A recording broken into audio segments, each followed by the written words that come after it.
all right, before we even get to sentencing, the judge is already setting the tone. Courtroom decorum matters. This isn't just about respect, it affects who gets heard. Notice how the judge immediately disqualifies victim impact participation based on conduct. First impression. It already matters. According to the plea bargain agreement, punishment is to be assessed at a cap of 8 years in the prison. All right, is that the person on the Samsung who's not dressed appropriately for court and appears not to have a shirt on? Yeah. All right, so they will not be given a victim impact if that is the person. All right, and then there's someone on by the name of Bachelor Santabanas. All right, so then Samsung appears to be yours, so that person will not be given a victim impact. Yes, sir. All right. I think everyone should know that you have to have clothes on in court. Oh, well, he's at the end of the pile. All right, court is calling 2023 CR. Quick legal breakdown here. A plea bargain with an 8-year cap doesn't mean 8 years is guaranteed. It means the judge can sentence anything up to that number. And crucially, the state is opposing probation. That's a huge red flag for the defense. 3848, State of Texas versus Michaela Elise Johnson. Can I have parties announced for the record for the state? Defense? Patrick Hancock for the defendant. All right, and are you Ms. Johnson? Yes, ma'am. All right, we're here for sentencing. You entered a plea of no contest to robbery on December 4th. According to the plea bargain agreement, punishment is to be assessed at a cap of 8 years in the prison. The state is opposing your application for community supervision or deferred adjudication. They're taking certain items into consideration. All right. Did you all have a chance to review the PSI report, state? Yes, sir. Defense? I did, Your Honor. Any objections to the PSI report, state? No. Defense? No, ma'am. All right. State, any witnesses? No, Your Honor. Defense, any witnesses? Yes, Your Honor, I do. I have Miss Alicia Franklin, Michaela's mom. All right, Ms. Franklin, can you raise your right hand? Do you solemnly swear or affirm the testimony you give will be the truth, that nothing but the truth, so help you God? I do. All right, you can lower your hand. Make sure you keep your voice up so the court reporter can hear. If you can state your name for the record. Alicia Franklin. All right, defense. Miss Franklin, good morning. Good morning. You and I have spent a lot of time together regarding Michaela, is that correct? Correct. And you are aware that Michaela has accepted responsibility for a robbery here in Agar County. Correct. And today is the day that the judge can either send her to prison or entertain her application for probation or deferred adjudication. Correct. This is the defense's strongest moment so far. Straight A's. College acceptance. Perfect attendance. This is classic mitigation, showing the court who the defendant is now, not just who she was when the crime happened. But the question is, will the judge buy Franklin, it? let me just ask you, how old is Michaela? As of now, she is 18. When the case started, she was 17. And when did she turn 18? November 3rd. And where is she a student at? At Roosevelt High School. What grade is she in? She's a senior. And being in Roosevelt High School, has she made future plans, applied to any universities, or done anything at this point in her senior year? Yes, she was accepted to UTSA, and we're pending. Excuse me, please whisper. Say it again, ma'am. She was accepted to UTSA, and we're pending the application for Clark Atlanta University. Very good. And how is she doing in school? She's doing good. She's on my honor roll. Right now she has all A's and perfect attendance since she's been out. And did Michaela request a letter from one of her school counselors to offer to the court today? She did. Ron, I tendered this to the state for their review. At some point, you'd like me to look at that, Judge. All right, any objections to the court reviewing this? No, Judge. All right, you may continue. Ms. Franklin, with regard to that letter, is it a positive review of how Michaela's doing at Roosevelt High School right now? It is. Michaela's right now, she's since her release, she's at the best she's ever been.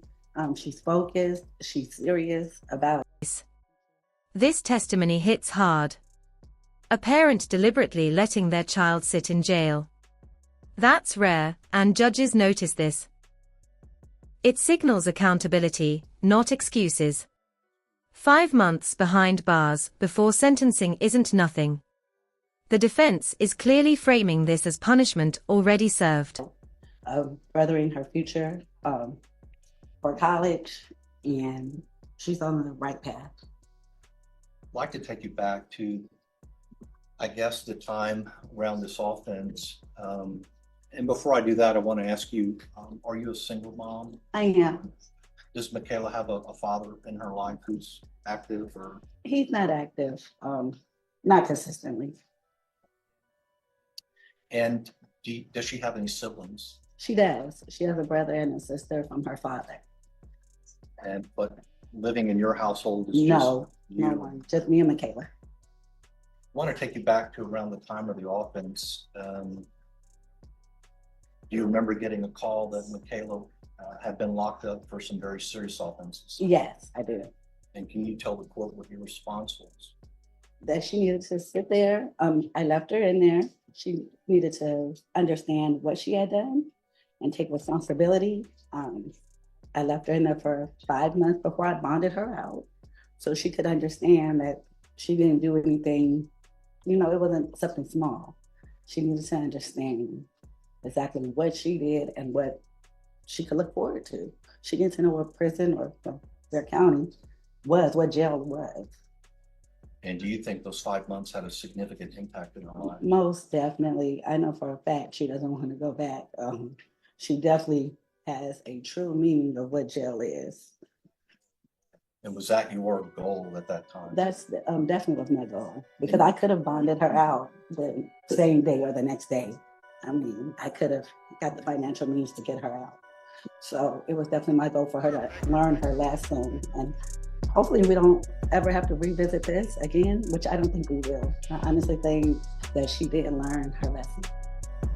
Miss Franklin, let me ask you, at the time when she was arrested, were there some behavioral problems that you picked up on? Yeah, there was, but I thought she was just being a rebellious teenager.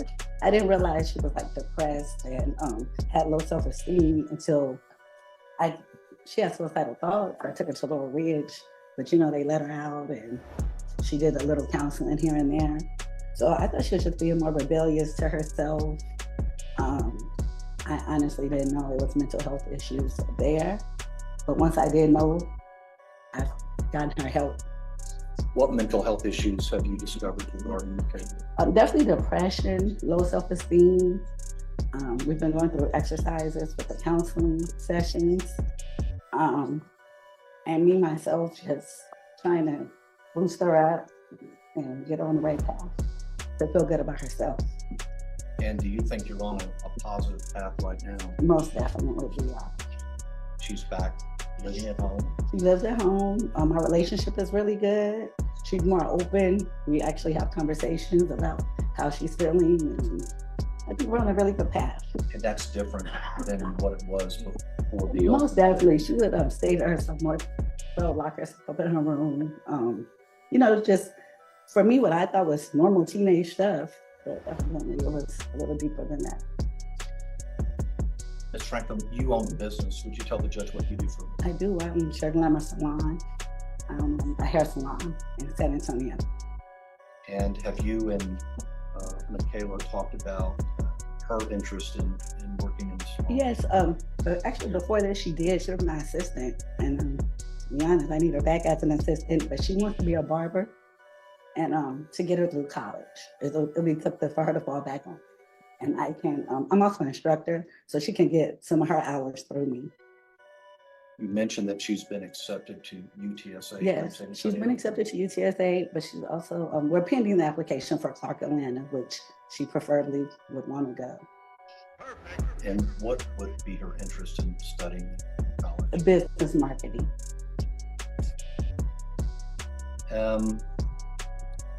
So you left her in jail for 5 months, and now she's been on pre-trial release as a condition of her bond. Correct.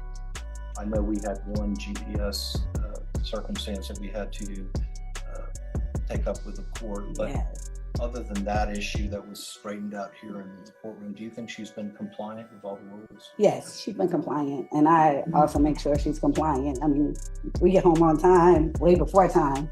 We don't take no shortcuts. So yeah, she's definitely compliant.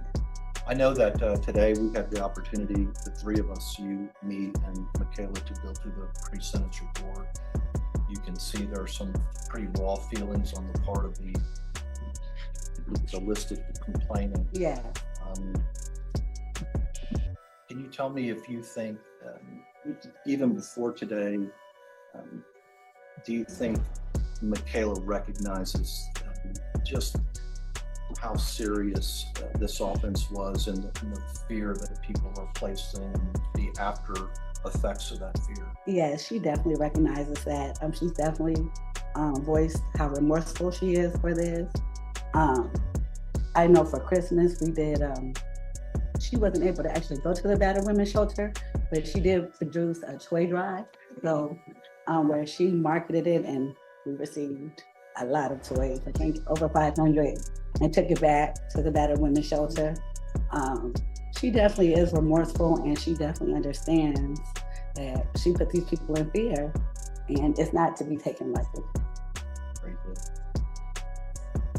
Could you address very quickly whether you think your daughter would be a good candidate for probation or deferred adjudication in this court? I think she would be a great candidate. I think, matter of fact, I know she has a bright future. This was something that she got herself into that I know she regrets. And here's the emotional core of the case. Once a child is involved, everything changes. Courts take crimes against vulnerable victims extremely seriously. This is where sympathy for the defendant starts colliding with the trauma suffered by the victims. And I don't think that she should be sent to jail. She's done 5 months, and I understand that it's not the same as 10 years, but she definitely recognizes and has had a taste of what jail is, to not do this again and not be in any more trouble, and to succeed and hopefully help other juveniles and help other people who are going in that direction. Ma'am, that's all the questions I have. The Okay. state has an opportunity to ask any questions they want. Yes. Any questions? Were you aware that this offense occurred on February 8th of 2023? Once I got a call from the Michaela when she was already in custody. So you knew the date. Yes, And what day was that of the week? Do you remember? I do not. Would it surprise you that it was Wednesday? I mean, I don't know. It was a Wednesday. Yeah. Would it surprise you that this offense occurred shortly before 1 p.m.? The whole thing surprised me. But I'm asking specifically about the time at which the offense occurred. Would that surprise you? Did you know that it happened? I did know. I mean, I've known since by reading the papers, and Where should Michaela have been? she should have been at school. So, do you know, or did Michaela ever talk to you about what happened during this offense? Yes, So you were aware that the victims in this case was a mother and her young 4-year-old son, yes, sir. and you had a chance to read the victim impact statement. Yes, sir. And did it shock you that this had a drastic effect on that family? No, sir. I definitely understand the turpitude of the case. So you understand what the victim's feeling when she's saying that prison would be appropriate here. I don't think it would be appropriate for Michaela And ma'am, for the simple fact. I'm gonna ask if you could answer my question. Would it surprise you or does it shock you that the victim in this case is asking for prison? No, sir. Is it understandable? It definitely is understandable. And were you aware that the other two people that participated in this act, that they were both younger than you? Yeah. So she was the oldest one out of the group, right? Okay. Yes. So she should have been able to make better decisions than the other two, correct? I don't agree with that. The other two had been in trouble. I understand, and she also was the only girl. So And specifically her role in this act, were you aware that she was the person that drove the car that boxed in the victim and her son? I understand that she was the driver. That's it. Specifically that boxed in the victim and I her son. understand. Nothing else to say. All right, any other questions? Ms. Franklin, I think I tendered it to the judge as a part of the other letter, but we did take Michaela to be evaluated by Mark Harris. Is that I correct? did. He's a licensed therapist, is that correct? Yes. Judge, if I didn't give you that. Yes, you did, and I reviewed it. Okay. It's very good. attached to that. Thank you, Judge. And you had the opportunity to look at his assessment, and that's helped you on a path of understanding her now, is that correct? Yes, it did. All right. Thank you. Thank you for coming in. All right, defense, call your next witness. Judge, that's it. All right, did your client wish to say anything? Judge, I think I'm going to speak for her. All right, so I want to let the parties know that part of my question, or maybe you can address this, counsel, Yes, ma'am. because it says that she is minimizing her role. And it says regarding the instant offense, the defendant stated, I have no comment at this, which I understand. Sure. That was But me. then she comes back and she does make a comment. And it says the defendant later stated, I feel it needs to be looked into more rather than what they are saying. And I think we addressed that actually this morning, Judge. I think her point on that is she was charged with aggravated robbery. She did not possess, hold, or yield a gun. And so it's been kind of a process of explaining that to her. So I think that she's not minimizing her role as far as doing things with those young men. However, I think she's made a distinction that, contrary to what the state wants to put forward, is that she was not the leader of this. She was a follower in this, and she did not possess or hold a gun. So I think as to Miss Ballard's point in the PSI, maybe she could have gotten out of the car and said, hey, don't do that. She didn't do it. But the point of the matter is that she was in the car and not actively terrorizing these people. I make that distinction, but I also understand that if she's there, that she's a part of it. All right, because I'm reading the PSI. I'm sorry, reading the stipulations. And the stipulations, it says that she was the one who boxed the driver in. Well, Judge, we're here taking responsibility for the facts. So I don't think she has said that she's not guilty of this offense. I just think she has a different interpretation of her role versus those young men. All right. All right. Anything else from the state? I was informed by our victim advocates that the witness on Zoom was dressed. It was a brown sweater. That's what she's saying that she was wearing. No, the person who was on Samsung, that wasn't a brown sweater. Unless I'm colorblind or something's going on, they had on no top. Well, all right, Judge. I just wanted to make sure. All right. Thank you. All right. I don't want to overstep, but I do want to make a brief argument this time. Yes, you may proceed. So, Judge, when I first started representing this young lady, she was in jail. And as her mother said, usually I have to field those questions, how quickly can we get her out of jail? I think Ms. Franklin took a very brave approach for a single mom, and that is that I want her to sit with. These are serious charges. I want her to get a taste of incarceration. I want her to understand that you have to be penalized or punished for the things that you do. So 5 months passed by, and so I think that the value in that here in the courtroom today is that she has a taste of incarceration. And I think she's come out of jail, Judge, and the letter from the Roosevelt High School from Ms. Howard says she's really doing well in school.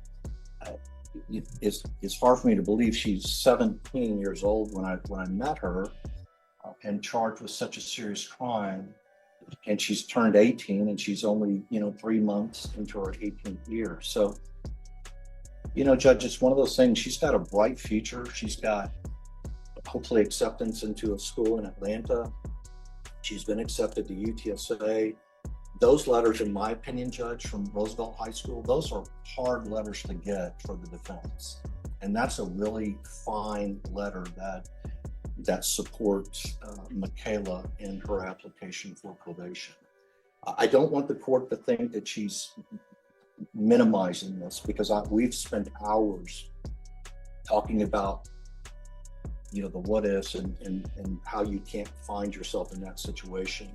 Her mom was bright enough through some talking that we had to get her sessions with Mark Harris, and Mr. Harris is very good through the juvenile probation and through private practice of bringing these young people in.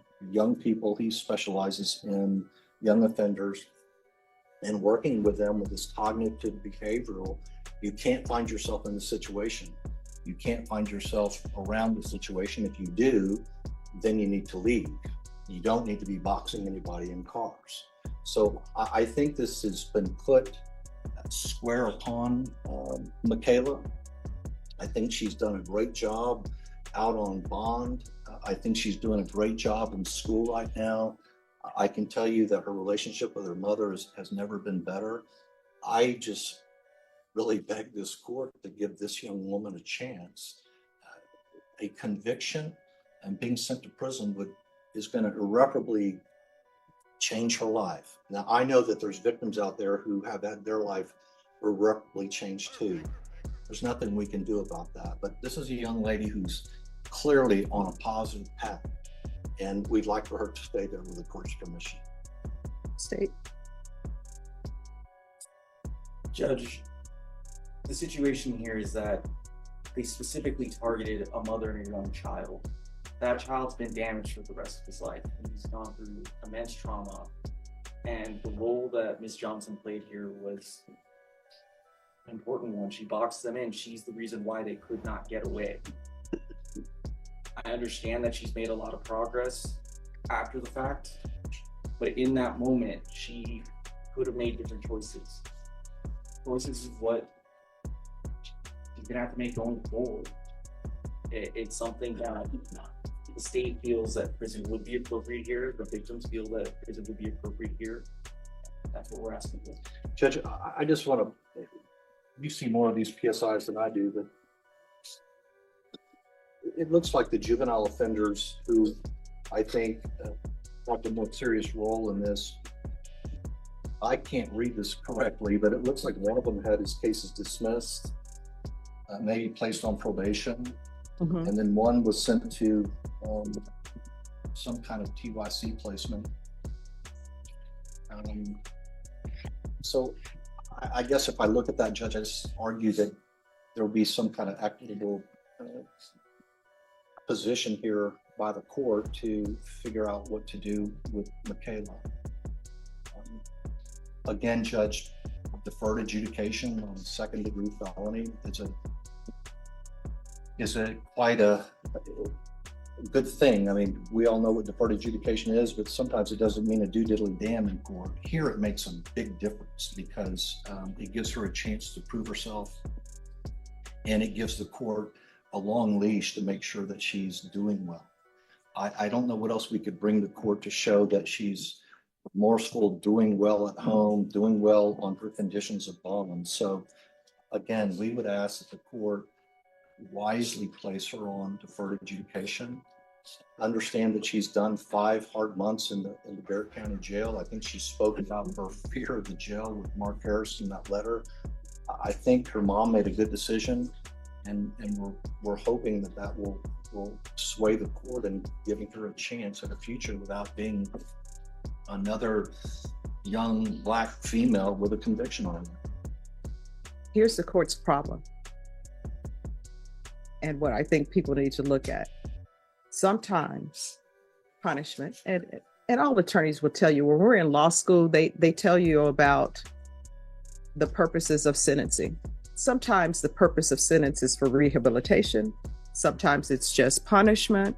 Sometimes it's protecting the community. There are a whole host of reasons. But your problem is sometimes when you've done something that is considered so horrendous, right?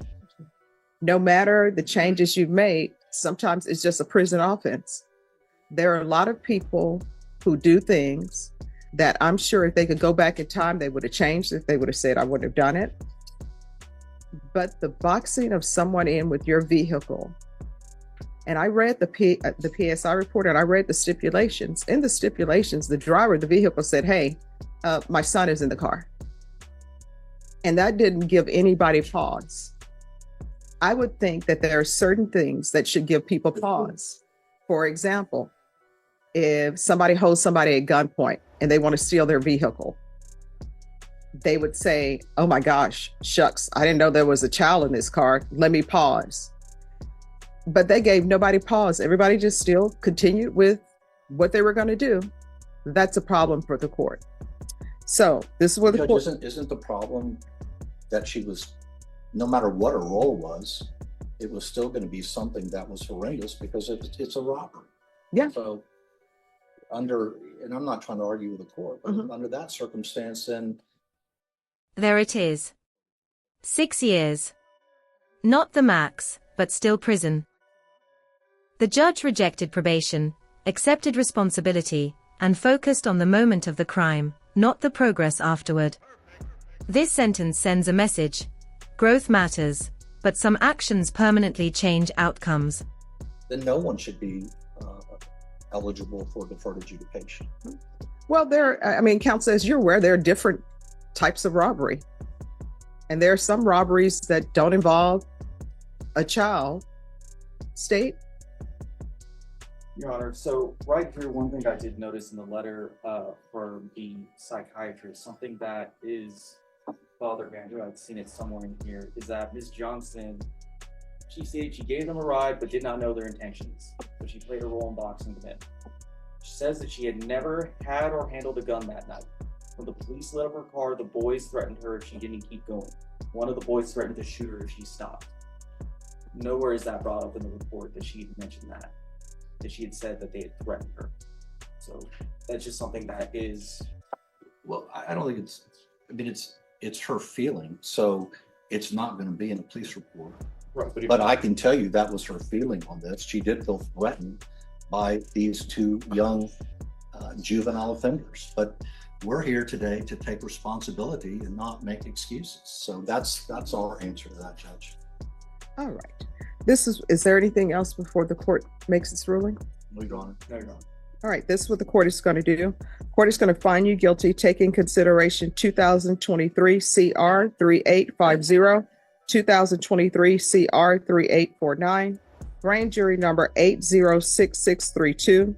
There's to be restitution of $110 to John Bright in grand jury number 806632.